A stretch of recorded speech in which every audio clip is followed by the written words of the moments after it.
السلام علیکم ورحمۃ اللہ وبرکاتہ ان الحمد للہ نحمدہ ونصلی علی رسولہ الکریم اما بعد رب اشرح لی صدری ویسر لی امری واحلل عقدۃ من لسانی یفقہوا قولی۔ تمام تعریفیں اللہ سبحانہ و تعالیٰ کے لیے ہے اور الحمدللہ درود و سلام ہو نبی محمد صلی اللہ علیہ وسلم کے اوپر۔ معزز سامعین، اللہ تعالیٰ کے دربار میں دعا کریں کہ اللہ تعالیٰ ہر مسلمان کو جو ہے قرآن و حدیث پڑھنے، سمجھنے اور اس کے مطابق عمل کی توفیق عطا فرمائے، اور جو ہے یہ بھی دعا کریں کہ اللہ تعالیٰ ہم لوگوں کو جو ہے خالص ایمان نصیب فرمائے، صحت و تندرستی عطا فرمائے اور حلال رزق کمانے کی توفیق عطا فرمائے، آمین ثم آمین۔ معزز سامعین، اللہ کی تعریف کے بعد اور محمد صلی اللہ علیہ وسلم پر درود و سلام کے بعد میں آپ لوگوں کے سامنے جو ہوں یہ آج ایک ویسا بہت ہی اہم موضوع رکھنا چاہتا ہوں جس کا معنی یہ ہے کہ جو ہم پڑھتے ہیں، جیسے آج ہم مسلمان ہیں، ہماری بنیاد جو ہے شروع ہوتی ہے کلمے سے، کلمہ توحید، کلمہ شہادت جس کو ہم کہتے ہیں اشہدو ان لا الہ الا اللہ و اشہدو ان محمد رسول اللہ۔ یہ جو کلمہ شہادت جو ہم پڑھتے ہیں اس سے جو ہے ہمارا اسلام پتہ چلتا ہے۔ تو آج کا جو میرا موضوع ہے وہ یہ ہے کہ جو کلمے کے جو دو حصے ہیں، پہلا حصہ ہے لا الہ الا اللہ، دوسرا حصہ ہے محمد رسول اللہ۔ تو آج جو ہے انشاءاللہ میں آپ لوگوں کے سامنے یہ شرطوں کے تعلق سے بتاؤں گا کہ لا الہ الا اللہ صرف کہنا کافی نہیں ہوتا۔ لا الہ الا اللہ جو ہے یہ اس کے پیچھے جو ہے اگر علماء کی کتابوں کو پڑھیں تو انہوں نے بہت ہی اہم باتیں اس کے بارے میں بتائی ہے، اس کی شرطیں رکھی ہیں کہ اگر یہ شرطوں پر اگر یہ کلمہ آتا ہے تو شرطوں کے مطابق ہے تو یہ کلمہ اللہ کے پاس مقبول ہے اور انسان جو ہے مسلمان ہے اللہ کے پاس۔ اگر یہ کلمہ اس کا درست نہیں ہے اور اس کے شرائط اس نے جو ہے اس کے شروط پورے نہیں کیے ہیں تو پھر وہ تو اللہ کے پاس بھی مسلمان نہیں ہے اور آخرت میں بھی جو ہے کامیاب نہیں ہوگا۔ تو میں اپنے موضوع پہ لے کے چلتا ہوں انشاءاللہ آپ کو۔ تو دیکھیں، موضوع ہے شروط لا الہ الا اللہ۔ اس کا مطلب ہے کہ لا الہ الا اللہ کی جو شرطیں ہیں، اور اس میں جو اگر آپ دیکھیں گے لا الہ الا اللہ کی جو شرطیں ہیں، یہ موضوع ہے ہمارا جس میں یہ ٹائٹل ہے شروط لا الہ الا اللہ، یعنی لا الہ الا اللہ کی شرطیں۔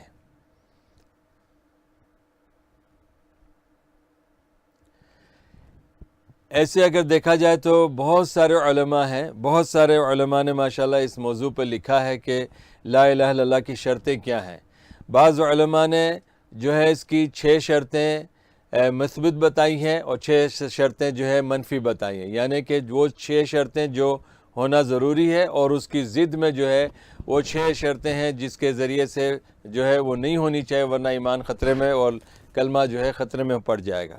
بعض لوگوں نے 7 بتائی ہیں، 7 منفی ہیں، 7 مثبت ہے، اور اسی طرح جو ہے بعض لوگوں نے 8 اور بعض لوگوں نے 9۔ تو ان کی کتاب میں جو ہے انہوں نے جو ہے سلم الوصول جو ہے اس کتاب کے اندر حافظ حکمی رحمۃ اللہ علیہ نے اپنی نظم کے اندر یہ بیان فرمایا ہے،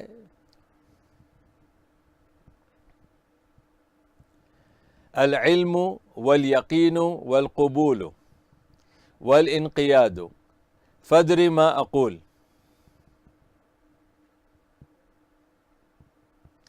والصدق والاخلاص والمحبت وفقک اللہ لما احبہ۔ یہ کہتے ہیں، اس کا ترجمہ یہ ہے، علم اور یقین اور قبول اور انقیاد کو جان لے جو میں کہہ رہا ہوں، صدق اور اخلاص اور محبت، اللہ تجھے اس کی توفیق دے جسے وہ پسند کرتا ہے۔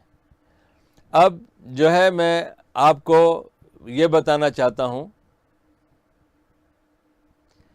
کہ علماء نے جو ہے، جیسے میں نے کہا یہاں پر انہوں نے جو ہے حافظ حکمی رحمۃ اللہ علیہ نے جو ہے 7 شرطیں رکھی ہیں لا الہ الا اللہ کی، اور بعض علماء نے 8 رکھی، بعض نے 9 رکھی ہیں۔ میں انشاءاللہ پوری کوشش کروں گا کہ یہ ساروں کی جو ہے آپ کے سامنے تفصیل لے کر آؤں، لیکن آپ کو آج جو میں سمجھانا چاہتا ہوں کہ پہلے ہم یہ سوچیں کہ کلمہ ہم پڑھتے ہیں لا الہ الا اللہ، اور ہمارے اندر یہ ایک بات بنا دی گئی ہے کہ جس کے آخری کلمہ لا الہ الا اللہ ہوتا ہے وہ جنت میں چلا جائے گا، یہ سب کہتے ہیں، لیکن بعض لوگوں نے تو یہاں بھی کہا کہ جو حدیث ہے کہ لا الہ الا اللہ مفتاح الجنہ، لا الہ الا اللہ کہنا جو ہے وہ ایک جنت کی کنجی ہے، چابی ہے۔ تو میں آپ سے سوال پوچھتا ہوں، جو سامعین مجھے دیکھ رہے ہیں، جو حاضرین جو ابھی ناظرین آپ لوگ جو مجھے دیکھ رہے ہیں، میں آپ سے سوال پوچھتا ہوں، آپ کی نظر میں کوئی ایسی چابی گزری ہوگی جس کے دندان نہیں ہو؟ سب چابیوں کے دندان ہوتے ہیں، اور کسی کے دندان بڑے ہوتے ہیں، کسی کے چھوٹے ہوتے ہیں، کوئی ایک دانے والا ہوتا ہے، کوئی 4 دانے ہوتے ہیں، اس طرح جو ہے اس کے دانت بنے ہوئے ہوتے ہیں۔ کوئی بھی چابی ایسی نہیں ہوگی جو ایسی سمپل سی ہو، لکڑے جیسی ہو، سادی ہو اور لوہے کی ہو، اس کو ڈال دو اور دروازہ کھل جائے۔ تو کلمہ جو ہے ٹھیک ہے، یہ بات درست ہے کہ کلمہ جنت کی کنجی ہے، چابی ہے، جنت میں لے کے جائے گی کلمہ۔ جس کو کلمہ نہیں آتا وہ جنت میں بھی نہیں جائے گا، ٹھیک ہے، لیکن کیا اس کے شرائط نہیں ہے؟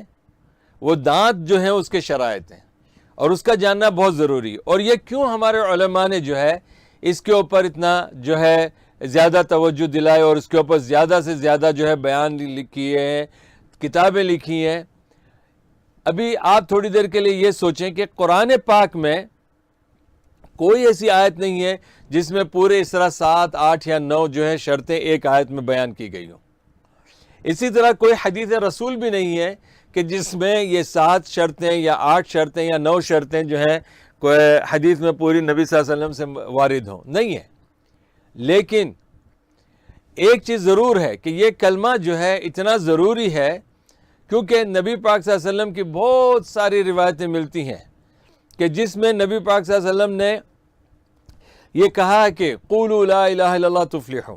ایک واقعہ میں آپ کو بتاتا ہوں جو ہمارے ماشاءاللہ نبی صلی اللہ علیہ وسلم کی سیرت سے آتا ہے کہ نبی پاک صلی اللہ علیہ وسلم پہاڑ پہ چڑھے، ابو جہل، ابو لہب، ابو سفیان، سارے قریش کے پورے قبیلوں کو سب کو بلایا، اور آپ نے کہا کہ پہلے بتاؤ مجھے کہ اگر میں تمہیں یہ کہوں کہ یہ پہاڑ کے پیچھے جو ہے مکے کی، وہاں پر کوئی دشمن کی جو ہے جماعت کھڑی ہے جو تمہیں اب حملہ کریں گی تم پر، تو تم کیا کہو گے؟ مجھے مانو گے کہ نہیں؟ کہتے سب مانیں گے۔ تو کہا میں تمہیں اب اللہ کا پیغام بتانا چاہتا ہوں جو بہت ضروری جو سب کے لیے ہے، اور وہ ہے کہ قولوا لا الہ الا اللہ، کہو لا الہ الا اللہ تفلحوا، تم کامیاب ہو جاؤ گے۔ تو یہ سن کر جو ہے ابو لہب نے جو ہے بددعا دینا شروع کر دی کہ محمد صلی اللہ علیہ وسلم آپ کے ہاتھ تباہ ہو جائیں، ٹوٹ جائیں، کیونکہ آپ جو ہیں اس خاطر الہذا جمعتنا یا محمد، آپ نے اس لیے ہمیں جمع کیا کہ ہم جو ہے یہ لا الہ الا اللہ کی بات آپ کے سنیں، آپ کی بکواس سنیں، استغفر اللہ۔ تو نبی پاک صلی اللہ علیہ وسلم کو جب یہ سنا تو آپ کو بڑا دکھ ہوا۔ اللہ تعالیٰ نے تبت یدا ابی لہب وتب کہ اے ابو لہب تیرے ہاتھ تباہ ہو جائیں جو تو میرے نبی کے بارے میں بول رہا ہے۔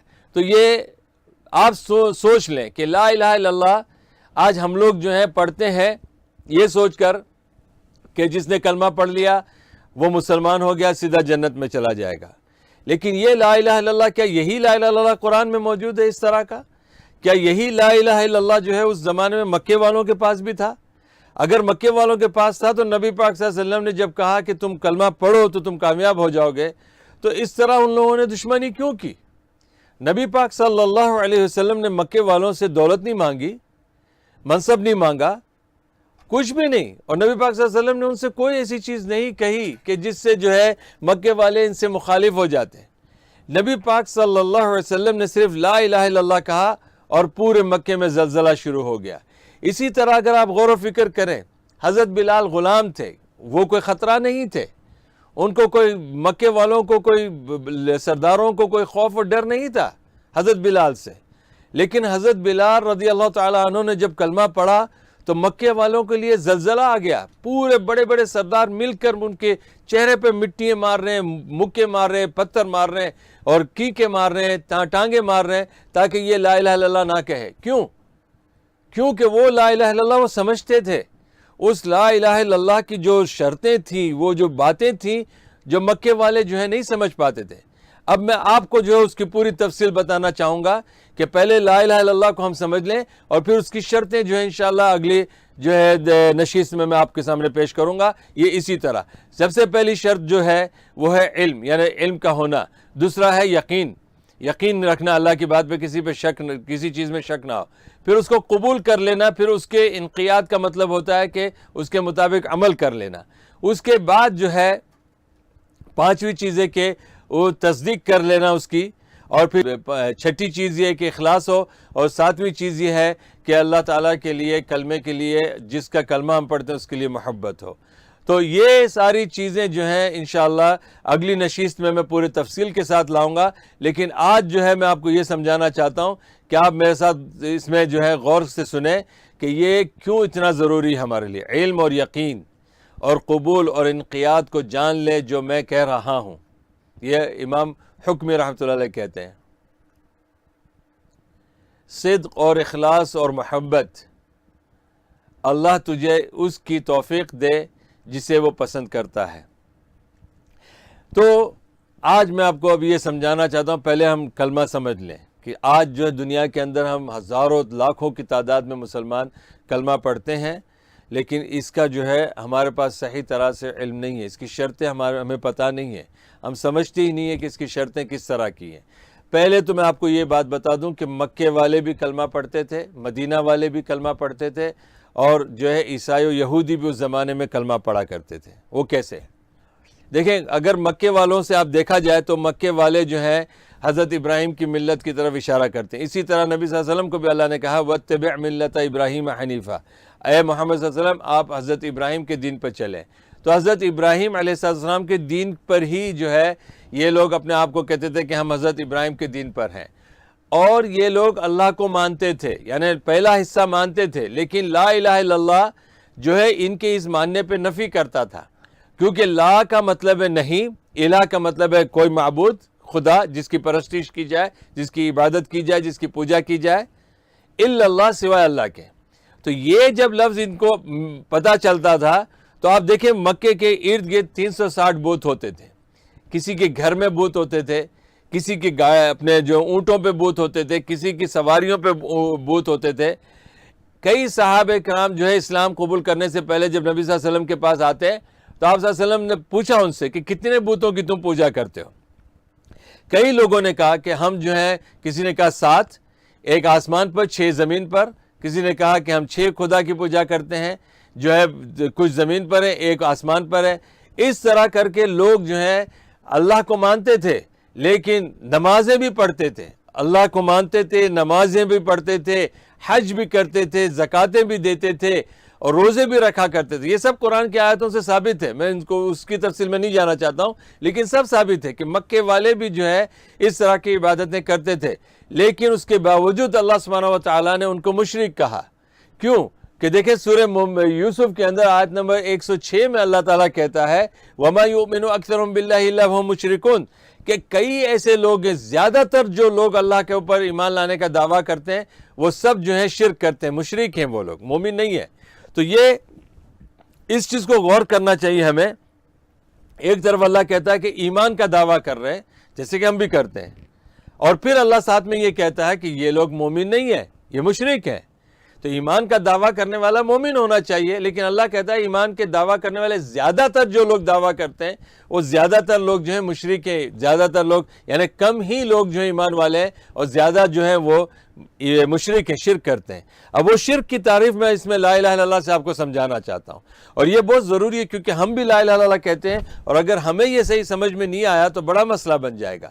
آپ دیکھیں بھی مکے کے اندر صحابہ کرام جو مسلمان ہوتے تھے ان سے پوچھا جاتا تھا تو کہتے ہم جو ہے ایک اللہ کی عبادت بھی کرتے تھے اور دوسرے بتوں کی بھی کرتے تھے۔ تو لا الہ الا اللہ کا مطلب یہ تھا کہ یہ جتنے بھی تم بتوں کی عبادت کرتے ہو اس کا انکار کرو اور ایک اللہ کی عبادت کرو۔ یہی چیز جب مکے والوں کے سامنے آئی تو وہ لوگ جو ہے اس کا انکار کرنے لگے، اور یہاں تک کہ عبد المطلب کے بارے میں آپ کو میں بتاتا ہوں۔ یہ سورہ فیل جو ہے الم تری کیف فعل ربک باصحاب الفیل، اس کی تفسیر آپ پڑھیں تو یہ جو ہے ابرہہ نام کا یمنی بادشاہ جو ہے کعبے کو جو ہے توڑنے آیا تھا، کعبے کو مٹانے کے لیے آیا تھا۔ عبد المطلب جو نبی پاک صلی اللہ علیہ وسلم کے جو ہے دادا تھے، یہ اس کے سامنے آئے اور اس سے کہنے لگے ابرہہ کو کہ بھائی میری اونٹوں کو چھوڑ دو۔ 1000 اونٹیں تھیں ان کی، کہتے میری اونٹوں کو آزاد کر دو بھائی، میری اونٹوں کو تم نے کیوں قبضہ کیا ہے؟ عبد المطلب کو انہوں نے کہا، اس نے عبد المطلب کو کہا کہ ابرہہ نے یار کیسی بات ہے، میں تو تمہارے خدا کے گھر کو توڑنے آیا ہوں، تم اونٹوں کے پیچھے فکر کر رہے ہو، گھر کی فکر نہیں ہے۔ تو انہوں نے یہ الفاظ کہے کہ یہ گھر اللہ کا ہے، وہ اللہ نپٹ لے گا تم سے، لیکن اونٹیں میری ہیں، مجھے میری اونٹیں واپس کر دو۔ اس سے پتہ چل گیا کہ وہ بھی اللہ کو مانتے تھے، لیکن ساتھ ساتھ بتوں کی بھی پوجا کرتے تھے۔ تو کلمہ جو ہے، اس کلمے کی شرط پوری نہیں کی انہوں نے۔ اسی طرح جو ہے حضرت بلال کو بھی کوئی خطرہ نہیں تھا، ان کو مکے والوں کو، وہ شراب نوشی کراتے تھے، خدمت کرتے تھے، کھانا کھلاتے تھے، ایک طرف ننگی عورتیں ناچ کرتی تھی، ایک طرف جو ہے شراب نوشی ہوتی تھی، اسی مجلس میں حضرت بلال لوگوں کی خدمت کرتے تھے، اور غلام تھے، غلام سے مکے والوں کو کوئی خطرہ نہیں تھا۔ لیکن یہ کلمہ پڑھنے کے بعد ان کو یہ پتہ چل گیا کہ ہم تو اس کے خدا ہیں، اور یہ سارے خداؤں کا انکار کرتا ہے، اور اب جو ہے ایک اللہ کو ماننے لگا تو یہ ہماری بھی بات نہیں مانے گا، اس لیے چاہ رہے تھے کہ حضرت بلال بھی جو ہے مار دیے جائیں تاکہ یہ کلمہ چھوڑ دیں۔ تو کلمہ اتنا اہم تھا۔ اسی طرح ان کی نمازیں، روزے، حج، زکوٰۃ اللہ نے قبول نہیں کیے، کیونکہ ان کا کلمہ صحیح نہیں تھا، کلمے کی شرط پوری نہیں تھی۔ اللہ کے ساتھ دوسروں کو بھی وہ جو ہے معبود مانتے تھے۔ اسی طرح قرآن میں سورہ توبہ میں اللہ تعالیٰ نے کہا کہ حاجیوں کی خدمت کرتے تھے یہ لوگ، بہترین قسم کا جو ہے شراب پلایا کرتے تھے، بہترین قسم کی جو ہے ان کو پینے کی چیزیں دیتے تھے جو ستو کے نام سے ہوتی تھی۔ یہ اللہ نے ذکر کیا، لیکن اللہ نے کہا کہ اس سے تمہیں نجات نہیں ملے گی، یہ عبادات، یہ خدمات تمہاری جو ہے یہ شرک کے ساتھ شامل ہوتی ہے، اسی لیے اللہ تعالیٰ تمہاری یہ عبادتوں کو قبول نہیں کرے گا۔ مکے والوں کو مشرک کہا، یہاں تک کہ مکے والوں سے جنگیں ہوئی صرف اسی لفظ کے اوپر، لا الہ الا اللہ پر۔ اب آپ مدینہ چلیں، مدینہ میں بھی دو بڑی بڑی قومیں بسا کرتی تھی، یہودیوں کی قومیں جن کے پاس تورات تھی، عیسائیوں کی قومیں جن کے پاس انجیل تھی۔ یہ بھی قومیں جو ہیں دونوں بڑی بڑی قومیں تھیں، اور ان کے بارے میں بھی قرآن کہتا ہے کہ کتب علیکم الصیام کما کتب علی الذین من قبلکم، تم سے پہلے روزے فرض کیے گئے ہیں جیسے تمہیں کیے جا رہے ہیں تم پر فرض، اسی طرح تم سے پہلی قوموں پر روزے فرض تھے۔ پھر وہ وَأَقِیمُوا الصَّلَاةَ وَآتُوا الزَّکَاةَ وَارْکَعُوا مَعَ الرَّاکِعِینَ، اللہ کے لیے نماز قائم کرو، زکوٰۃ دو، اور رکوع کرنے والوں کے ساتھ رکوع کرو۔ یہ بھی یہودیوں عیسائیوں کے بارے میں اترا ہے۔ تو اللہ تعالیٰ یہ بتانا چاہ رہا ہے قرآن پاک میں کہ یہودی بھی نماز پڑھتے تھے، زکوٰۃیں دیتے تھے، حج بھی کرتے تھے، اور جو ہے وہ روزے بھی رکھا کرتے تھے، لیکن اس کے باوجود اللہ تعالیٰ نے جو ہے عیسائیوں کو، یہودیوں کو مشرک کہا۔ کیوں؟ کیونکہ سورہ توبہ کی آیت نمبر 30 میں دیکھیں گے تو اللہ تعالیٰ کہتا ہے کہ عزیر علیہ السلام کو یہودی لوگوں نے خدا کا بیٹا بنایا۔ عزیر علیہ السلام کو یہودیوں نے جو ہے خدا کا بیٹا بنایا، اور عیسائیوں نے حضرت عیسیٰ کو خدا کا بیٹا بنایا۔ تو ان کی نمازیں، ان کے کلمے، ان کی وحدانیت، ان کے جو ہے لا الہ الا اللہ جو تھا، یہ سب کے سب اللہ نے جو ہے ان کا رد کر دیا، اور ان کو بھی مشرک کہا گیا، اور انہی کے ساتھ بھی جو ہے جنگیں بھی ہوئی۔ کیوں؟ کہ یہ بڑے شرک کرتے تھے، کلمے کا معنی ان کو نہیں معلوم تھا۔ سبحان اللہ۔ تو میرے بھائیوں اور بہنوں جو آپ مجھے دیکھ رہے ہیں، انشاءاللہ ابھی یہ دل میں ٹھان لیں کہ آگے کی جتنی بھی نشستیں جو میں اردو میں لا رہا ہوں، اور یہ جو پوری 7 چیزیں جو میں بتاؤں گا، اس کے اوپر آپ نے جو ہے ضرور بضرور جو ہے عمل کرنا ہے۔ یہ 7 چیزیں میں لاؤں گا، اور وہ جو علماء نے 8 اور 9 لائی ہیں وہ بھی میں انشاءاللہ تفصیل سے لاؤں گا آپ لوگوں کے سامنے۔